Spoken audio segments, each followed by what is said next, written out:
Now we'll move on to GI bleeding, and we're going to do somewhat similar thing.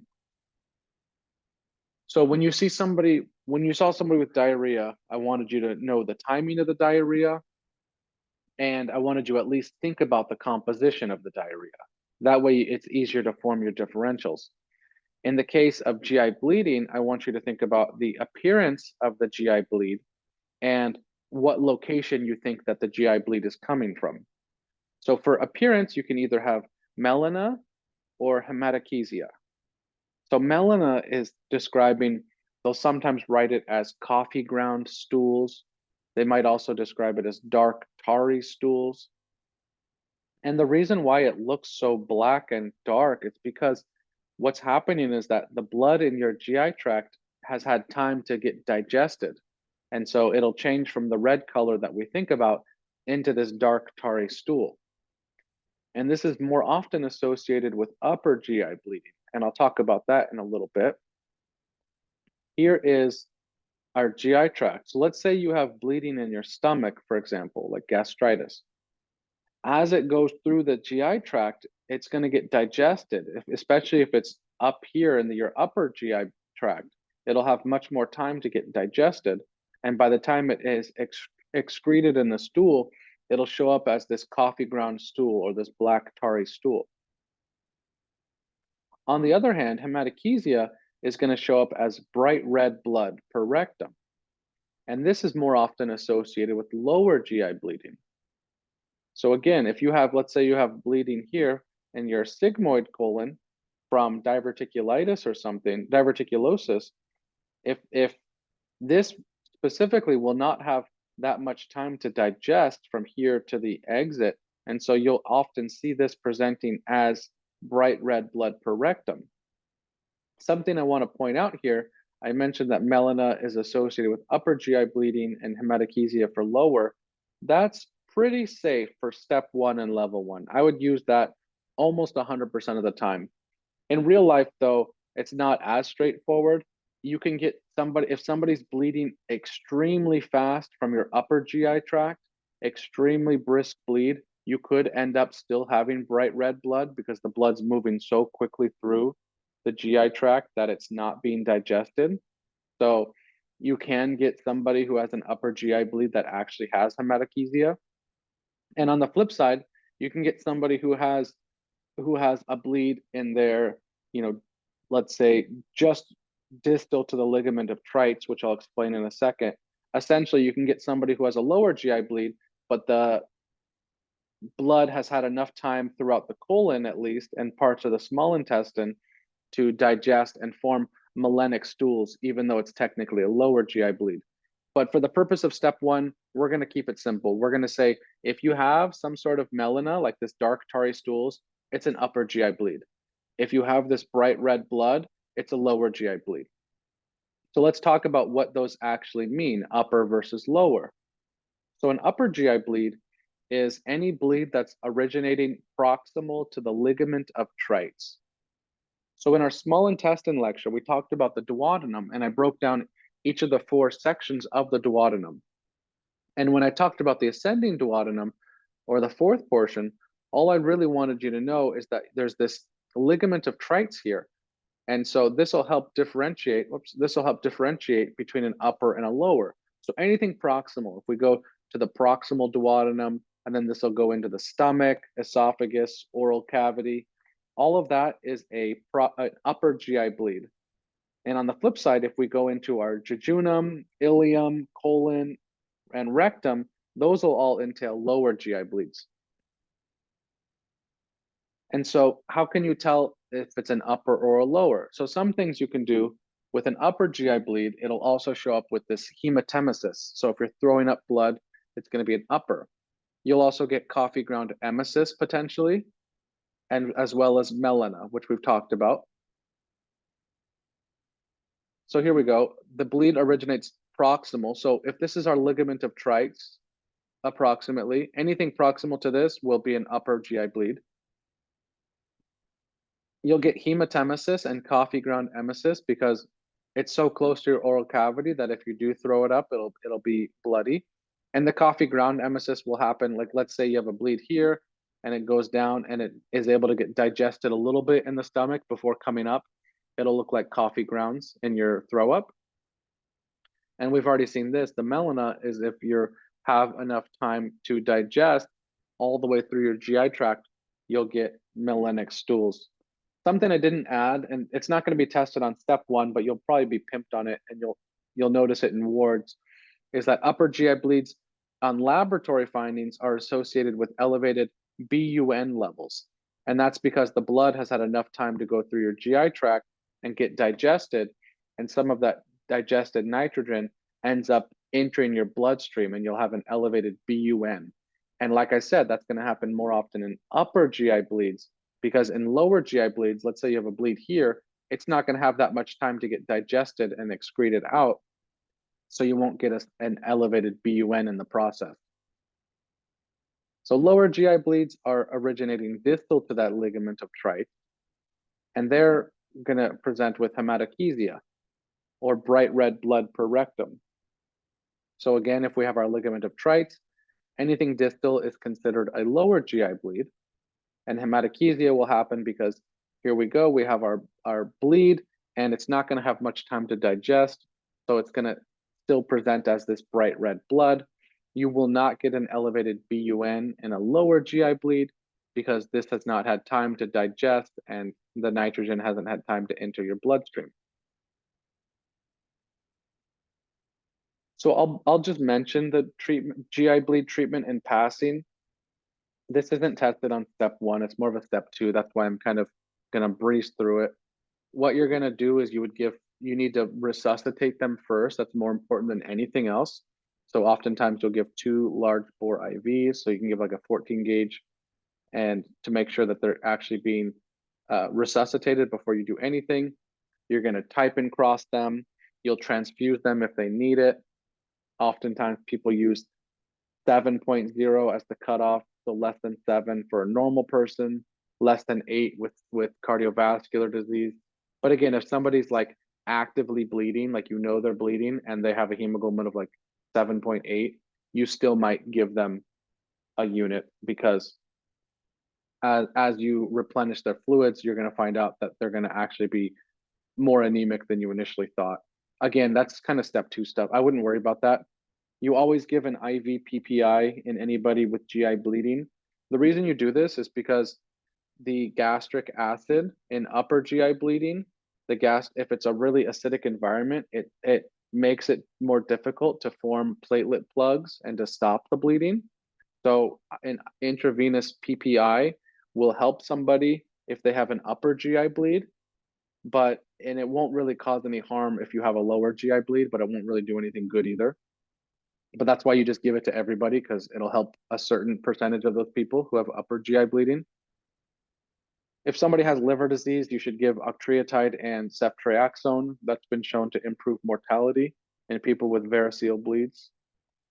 And you should obviously consult your GI doctor if they get admitted. Oftentimes they're going to do an endoscopy, and if that's unrevealing, they might consider a colonoscopy or angiography or tagged RBC scan. Again, I'm kind of breezing through this because it's really not the best information for if you're studying for step 1 or level 1. It's kind of one of those things that I just want you to hear once, just so at least you've been exposed to this material. And what I think you'll get the most out of is what I'm going to talk about next, because I go over a lot of the conditions we've already discussed throughout the unit in the context of how it would present in a GI bleeding case. So let's start with the oral cavity and some of the esophagus. So what if you had somebody who had melena in somebody who had profuse nosebleeds or epistaxis, or a recent dental surgery that had a lot of bleeding? This isn't a trick. This is literally, it's going to be that nosebleed or that oropharyngeal bleeding that you had during that dental surgery. That can easily go down your GI tract and present with this melenic stools. What autosomal dominant disorder is classically typified by recurrent nosebleeds and GI bleeding? I refer to it as genetic angiodysplasia. This is a disease called hereditary hemorrhagic telangiectasia, or HHT. Here's a picture of some of the telangiectasias you can see, and they can be throughout your GI tract, so it's very easy to get bleeding. Because it's an autosomal dominant disorder, if they want you to pick this, they're going to mention a family history of somebody else who has these exact same symptoms. And we're going to contrast this later with angiodysplasia, which is not hereditary, but it also causes like these tortuous vessels. I'll have that later on in this Q&A. So what is it called? What's esophageal inflammation called that will result in GI bleeding? That's just esophagitis. And I discussed this in the esophagus lecture. There's 4 causes that I kind of went over. And the most common would be acid reflux. You can get medications causing esophagitis. I also mentioned the eosinophilic esophagitis, where you get those linear furrows. And then infectious, we talked about the 3 different types of infectious esophagitis. Remember, this one causes like pseudomembranes and a fibrinous exudate. This one causes your punched out ulcers. And then this one causes your linear ulcers, because there's always a long line at the CMV. And speaking of medication-induced esophagitis, what medications are classically associated with this? You're going to see this in bisphosphonates, NSAIDs, and tetracyclines. And this is from our esophagus lecture. I've just highlighted these 3 right here: bisphosphonates, NSAIDs, and tetracycline. Let's talk about some more esophageal conditions, probably more high-yield ones than the ones we just talked about. What if you find somebody who has painless hematemesis and profuse GI bleeding? This is the most common cause of an upper GI bleed in somebody who has pre-existing liver cirrhosis. So these are your classic esophageal varices. And what portal vein and what systemic vein are involved in esophageal varices? So the portal vein you have to recognize is your left gastric vein. Your systemic vein are your esophageal veins. So if we look at that on a pictorial representation, we have our left gastric vein, which here's our left gastric vein, this whole thing here.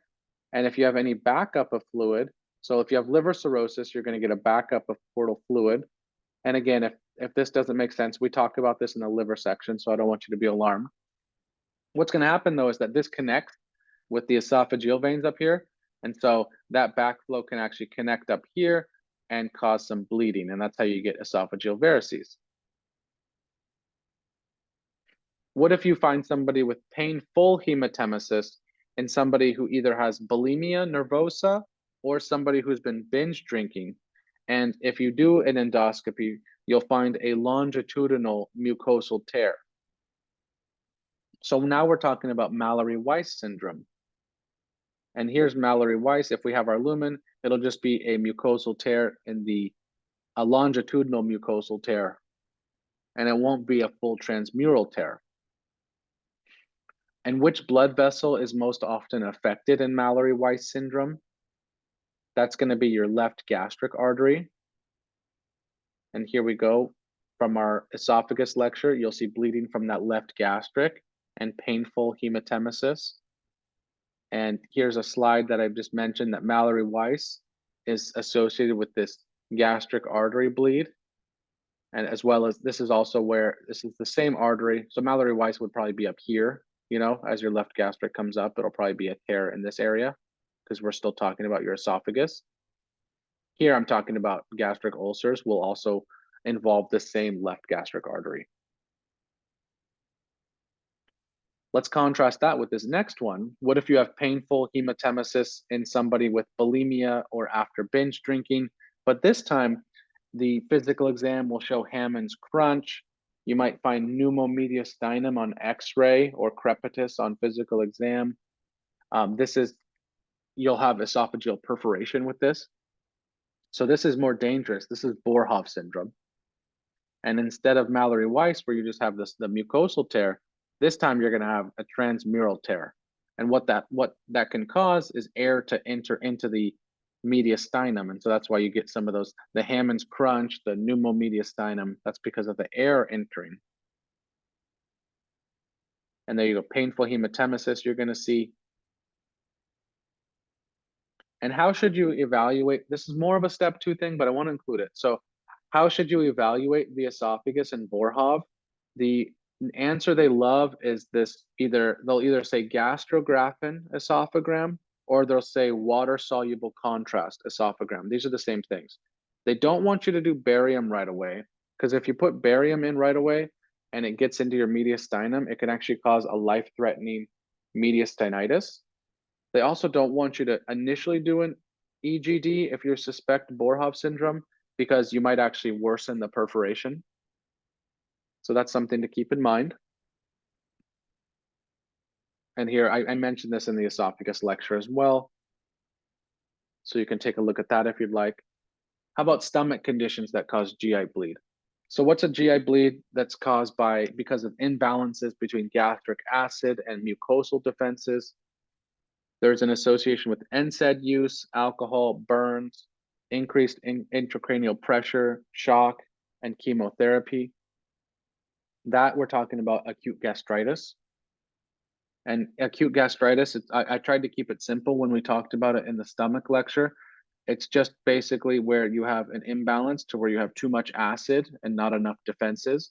And in that section, I go over why all 6 of these can cause acute gastritis, and that can cause bleeding.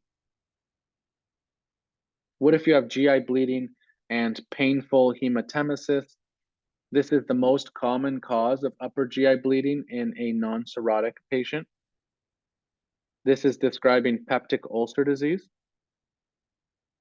And so kind of breaking down peptic ulcer disease, what if you have GI bleeding in somebody who has long-term NSAID use or H. pylori infection? It's commonly located on the lesser curvature of the stomach. So this is a gastric ulcer. And the artery involved in a bleeding gastric ulcer, it's the same one we just talked about with mallory-weiss syndrome. That's the left gastric artery. And how about the artery involved in a bleeding posterior duodenal ulcer? That's going to be your gastroduodenal artery. And here's our slide we had talking about peptic ulcer disease. I just wanted to mention, when we're talking about bleeding specifically, your lesser curvature ulcers tend to bleed from your left gastric, whereas your posterior duodenal ulcers tend to bleed from your GDA, your gastroduodenal artery. And here's your gastric ulcer. So if you had a lesser curvature gastric ulcer, you're going to get bleeding here. If you have a posterior duodenal ulcer, you're going to be bleeding from here. And what if you had GI bleeding, weight loss, iron deficiency, anemia, and anorexia in somebody who has chronic autoimmune gastritis? So that's describing somebody who may have gastric adenocarcinoma. And again, in our gastric adenocarcinoma lecture, I mentioned anemia as a cause, and that's likely due to acute, occult blood loss causing iron deficiency anemia. I put gastric adenocarcinoma, but any of the cancers. So I could have included squamous cell carcinoma of the esophagus. I could have included esophageal adenocarcinoma as well. So any of the cancers honestly can cause some sort of GI bleeding. Don't think it's unique to gastric adenocarcinoma. And here's some of the risk factors. I just mentioned this person had chronic autoimmune gastritis, so they'd be at risk, but any of these risk factors can be a cause. And keep in mind, there's a totally different pathway that doesn't even require these risk factors. As long as you have this mutation, it can cause it. So, okay, how about for the intestines? So let's talk about that. So what if you have chronic diarrhea plus or minus bloody stools and iron deficiency anemia in a young woman? You'll see it tissue transglutaminase positive, and you usually treat it with dietary modification. So we're describing celiac disease. This is the mechanism that I talked about in the small intestine lecture, where basically your T cells will release cytokines and damage your duodenal epithelium. So you can get iron deficiency anemia in 2 different ways. One way is that you're just damaging your duodenal enterocytes, and your duodenum is very important for iron absorption. So it makes sense that if you have less enterocytes, you're going to have less iron absorption. All of this damage can also directly cause GI bleeding, which would also cause iron deficiency anemia. So two different ways you can get it. And there's the iron deficiency anemia we're talking about. What's the most common cause of GI bleeding in a young male? And it's related to ectopic tissue growth. Now we're talking about Meckel's diverticulum. And so if we go to here, we can notice that painless GI bleeding, especially hematochezia, because it's a lower GI bleed, is the more common, it's more common than melena. And here's our pathogenesis that I showed you in the small intestine lecture. Normally you have your vitelline duct connecting to your yolk sac to give you some nutrients until your placenta develops. But once you have your developed placenta, you're not going to need any of your yolk sac or your duct anymore. So it's supposed to involute to this region. In Meckel's, you still have a residual vitelline duct. That's the whole problem. And this duct can contain stem cells that can produce things like gastric mucosa. So if you're producing hydrogen ions in your colon, that can easily cause a GI bleed because you have nothing to neutralize it. So that's why you get GI bleeding in Meckel's. What if you get colicky abdominal pain that improves when you the legs are drawn inwards, and you'll see this as a current jelly stools in a child. So this is describing intussusception. And again, from our small intestine lecture, I just want to mention that you can get current jelly stools from this disease. This is what current jelly looks like. So what's happening here is that as this part of the bowel is going through this part, what's going to happen is that the cells on this are going to get ischemic and they're going to die off. And when they die off and they slough off into the stool, you're going to get a lot of blood and mucus, and that's what causes that current jelly stool. What if you have bloody stools, fevers, transmural inflammation?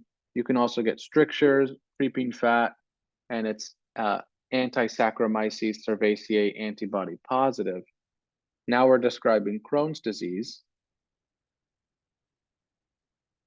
And again, this is from our colon lecture. I just want to mention that both Crohn's and UC can cause diarrhea. It can be bloody diarrhea. It could be non-bloody. So you have to keep both of them. They do like it. On tests, they favor the bloody diarrhea subtype more than the non-bloody for sure, but keep both of them in mind. And again, here's from our colon lecture. Just keep in mind all these differences between Crohn's and UC before test day. And here we go. We have bloody stools, fever, continuous lesions. You have your lead pipe sign. So now we're referring to ulcerative colitis. Again, this is the exact same slide I just showed. Doesn't matter if it's Crohn's or UC, they can all present with these similar symptoms. So that's why knowing the differences, such as that lead pipe sign, crypt abscesses, all these different complications, knowing these are especially important in distinguishing Crohn's and UC. So let's keep going. So what's the most common cause of GI bleeding, especially profuse GI bleeding in the elderly? The risk factors will include age, constipation, and a low fiber diet. That's describing diverticulosis. And so if we go to our diverticulosis slide, we mentioned this painless GI bleeding before. And what's happening is that there's a blind pouch that protrudes, and this blind pouch can bleed and cause the bleeding that we're discussing. What's the second most common cause of GI bleeding in the elderly? And it's associated with vascular malformations. So this is talking about angiodysplasia. And again, this is from the colon section. You can see GI bleeding here. What happens here is that you have your you basically have your arterioles, and then you have your venule to form your capillary, and then you have a bunch of capillaries attached here. So you have your arteriole, venule, and then these are all capillaries. And what happens here is that you actually get dilation of this capillary bed here, especially on the venous side, and that can cause a back pressure in the capillary, which you wouldn't want. These capillaries are not meant to withstand any sort of high pressure, so they can each rupture and start causing hematochezia. The third most common cause of GI bleeding in the elderly, this will definitely present with other symptoms like weight loss, iron deficiency anemia. Now we're talking about colon cancer. So if we go to our colon cancer slide from before, you'll notice there's GI bleeding as a symptom. And that's why anybody who has iron deficiency anemia in the elderly, they always want you to order a colonoscopy to make sure that it's not colon cancer. And now they also like to test the laterality because right and left-sided colon cancer tend to present a little differently.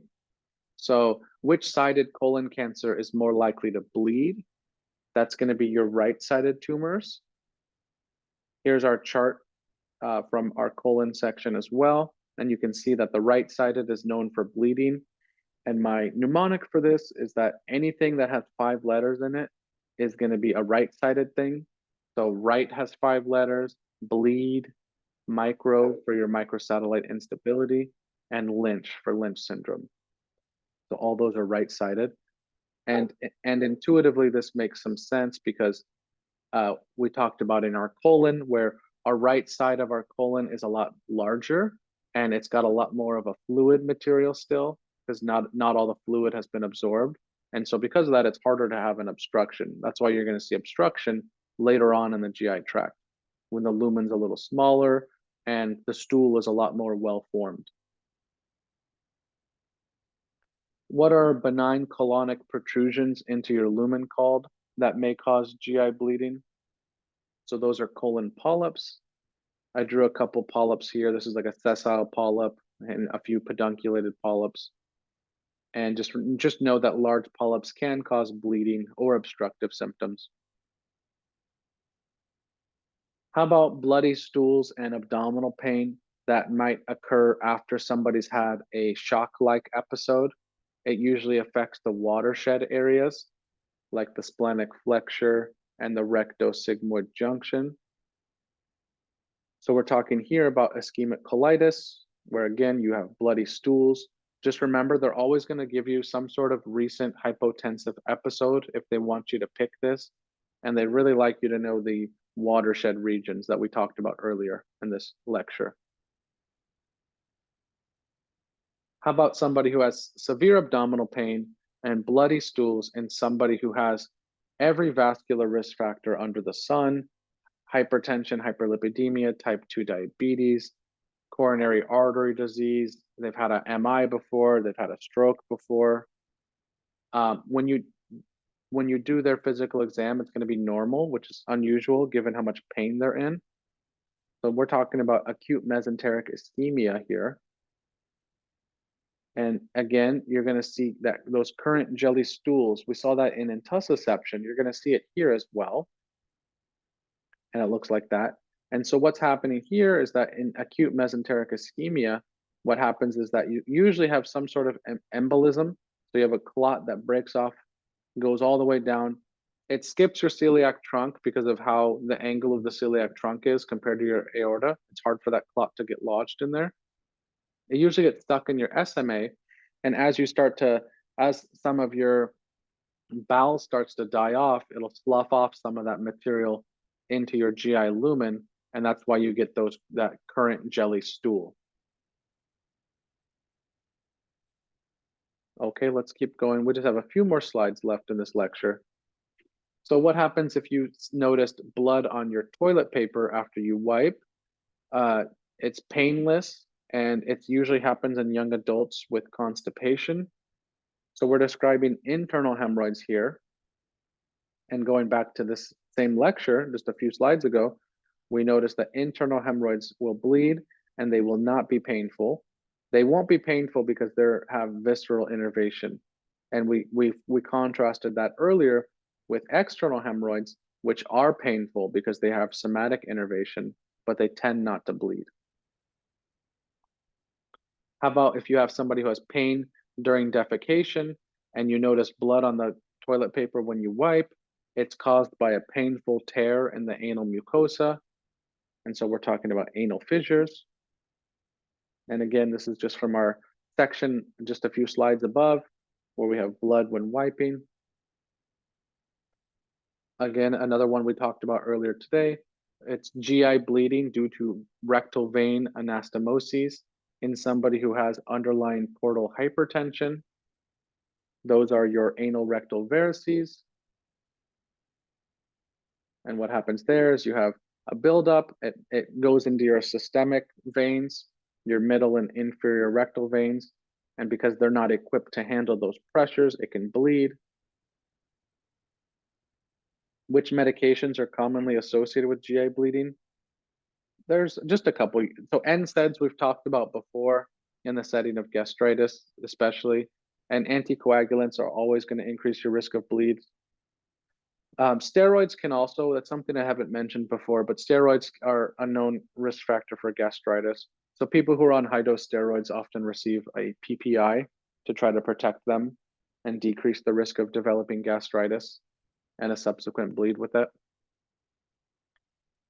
And it's just a couple random conditions now. So what if you find intracranial and GI bleeding in a newborn who did not obtain adequate postnatal care? So this is hemorrhagic disease of the newborn, which we've discussed. And what happens here is that most people who, when they're born, they are given a vitamin K injection because our gut flora cannot synthesize vitamin K efficiently in the early weeks of life. And if you have no vitamin K, you're at increased risk of bleeding because you aren't able to synthesize a lot of your clotting factors that you need. And what's the life-threatening complication typified by profuse bleeding and clotting symptoms? We haven't discussed this yet in this series. I'm going to talk about it as one of the complications of pancreatitis. You can also see it as a complication of trauma, sepsis, OB-GYN. A lot of OB-GYN syndromes have this as a complication. This is called disseminated intravascular coagulation, or DIC. And again, when we talk about it in the pancreas lecture, I just mentioned that you can get significant bleeding as well as other symptoms like clotting symptoms. I just included one slide on a couple of step 2, level 2 specific pathologies. Even on step 2, these are pretty low yield, but I thought I would include it just to try to be as comprehensive as I could for you all. So this is a rare condition, GI bleeding in the stomach. It's caused by friable ectatic vessels. It's related to portal hypertension, and they will give you the snakeskin appearance on endoscopy. This is called portal hypertensive gastropathy, or PHG. And so you can see this snakeskin appearance of the stomach on endoscopy. Instead of a snakeskin appearance, this is called watermelon stomach, and this is caused by dilated pyloric antrum blood vessels, and it's associated with cirrhosis and also associated with certain autoimmune conditions like scleroderma. So this is called gastric antral vascular ectasia, and you can see the watermelon, it kind of looks like watermelon stripes here inside the pyloric antrum lining. What if you found this is a disease that is typified by a tortuous arteriole in your stomach submucosa that intermittently bleeds? It can be diagnosed on endoscopy, but it's often missed because it'll bleed and then it can heal up before you even do the EGD, so it's very hard to catch sometimes. This is called Dieulafoy's lesion. What's it called when you have a hiatal hernia? So that's a hernia where your stomach is going through your stomach is basically getting pushed superior, and a portion of your stomach is above your diaphragm now. So a hiatal hernia that's causing damage to your gastric lining due to friction between your stomach and diaphragm. This is called a Cameron lesion or a Cameron ulcer. So if I go here, what's happening in these pictures here, this is the same person, their whole stomach, the diaphragm in this case would be like right here, and in this case, the diaphragm's like right here. What's happening is that the diaphragm is compressing that region of the stomach. The stomach's not used to getting compressed like that. So it can actually cause some damage to these regions here. And these Cameron lesions or Cameron ulcers can bleed. And there's a special syndrome typified by GI bleeding from angiodysplasia in conjunction with aortic stenosis. And this is called Hades syndrome. And they think what happens here is that you have aortic stenosis and it damages von Willebrand factor. And if you have decreased von Willebrand factor, you can't adequately form your platelet plugs. And so then you might have GI bleeding. At least that's the theory I learned from whoever taught me that, said that the theory is still kind of up in the air. So you'd have to check on that. It's pretty low yield regardless, but I just wanted to mention that. And the last thing, what happens if you see somebody with extremely profuse GI bleeding following a recent aortic procedure, like an abdominal aortic aneurysm repair? So that is an aortoenteric fistula, which, as you can probably guess, is life-threatening if your aorta now has a connection to your GI tract directly. And you'll always have that in the setting of some sort of recent aortic procedure. Thanks for watching. I hope you enjoyed the video. Please like, comment, and subscribe for more content.